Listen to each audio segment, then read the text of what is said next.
सभी को नमस्कार।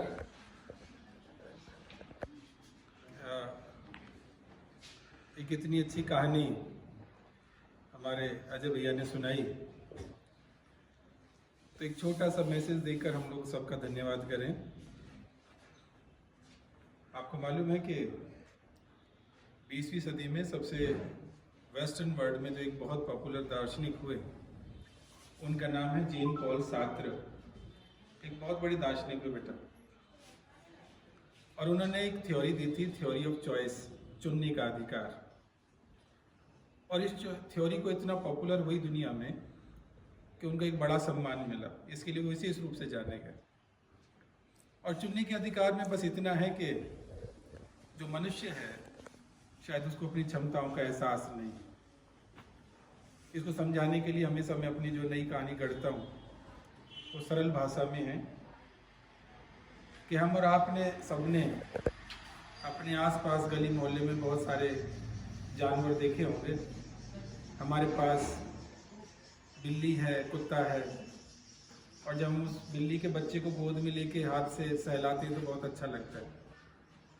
उस कुत्ते के बच्चे को हाथ में गोद में लेके सहलाते हैं, वो पिल्ला बड़ा प्यारा सा लगता है, बहुत अच्छा लगता है।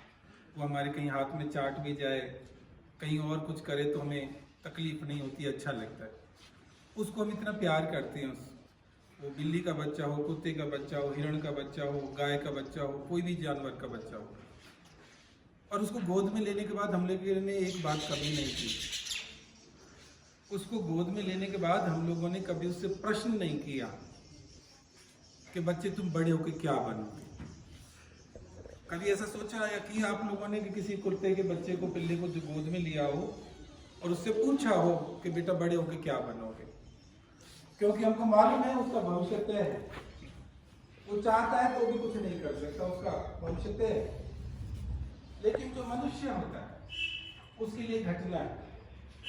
वो घटना लगभग शाम का समय 9 बजे के आसपास, और हमारे प्रमोद की घर से आवाज आ रही है। उसमें हस्बैंड और वाइफ है, उनका आपस में किसी बात को लेकर झगड़ा है।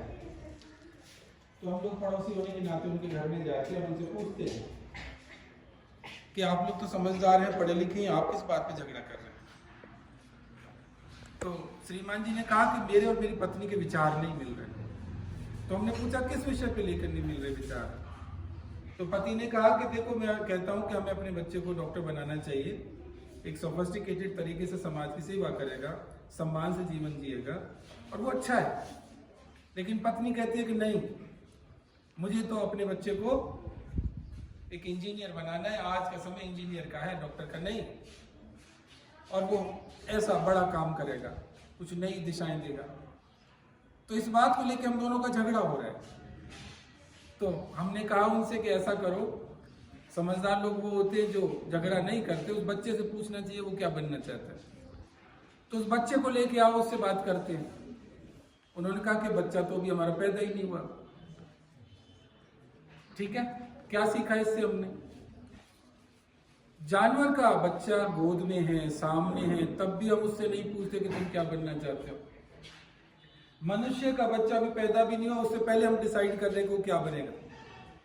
इसका मतलब सीधा सा है, a human being contains within himself as many species as exist on the earth. पृथ्वी पर जितने भी जीव आपको दिखाई पड़ते हैं ना, कोई भी जीव दिखाई पड़े, उन सब के गुण और क्षमताएं हमारे अंदर होती हैं। इसलिए हम लोग जो डिसाइड कर लें हम वो बन सकते हैं। इसलिए ये जो हमारी चॉइस है, अब ये हमारी चॉइस होगी कि कौन सी दिशा में हमें जाना है। अजय भैया ने कहा कि हम लोगों को ऐसी दिशा चुननी है जो सकारात्मक हो, जो सृजनात्मक हो, जो देवता है। देवता वो होता है जो देने वाला होता है, और वो दूसरा जिसको राक्षस कहा, जो दूसरे का सामान लूटता है, दूसरों की चोरी करता है और हमेशा बुरे काम करता है। तो हम लोगों को ये तय करना है कि कौन सी दिशा में हमें जाना है। और आप अपने जीवन में जो लक्ष्य निर्धारित कर लेंगे, उस दिशा को यदि आप थोड़ा सा भी काम करेंगे तो प्राप्त कर सकोगे। ये हम लोगों के पास ब्लेसिंग है परमात्मा की। इसलिए सकारात्मक करिए, और रोजाना एक बात का नियम बना लेना है, एक बात का नियम बनाना है। अभी एक चर्चा में आई थी बात बस कि 1 घंटा हम लोगों को रोजाना देह को देना, देह माने शरीर, अपने शरीर को रोजाना 1 घंटा देना है। व्यायाम करिए, योग करिए, एक्सरसाइज जिस प्रकार की हो सकती है सारी एक्सरसाइज करिए। 1 घंटा टहलिए घास में, मॉर्निंग वॉक करिए ताकि आपका शरीर फिट रह सके। और 1 घंटा देश को देना है। देश का मतलब हुआ समाज का काम। मैं अपने घर से बाहर निकल कर काम करूं, मैं अपनी गली की सफाई करूं, मैं अपने आसपास के किसी बच्चे की सहायता कर सकूं। यदि मैं पढ़ा सकती हूं तो पढ़ाऊं, मैं कुछ और उनके काम आ सकूं तो वो आऊं। इस प्रकार से 1 घंटा हमको समाज को देना पड़ेगा। और आपको पता नहीं चलेगा कि आपका व्यक्तित्व इतना बड़ा होता चला जाएगा कि उसके अंदर इतनी विराटता होगी कि पूरा समाज आपका सम्मान करेगा।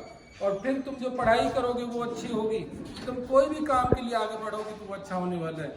वो आगे के जो 22 घंटे हैं वो 2 घंटे डिसाइड कर देंगे कि आप किस दिशा में जाने वाले हैं। तो इसलिए हम लोगों को मेहनत करने से, सेवा करने से कभी पीछे नहीं हटना है।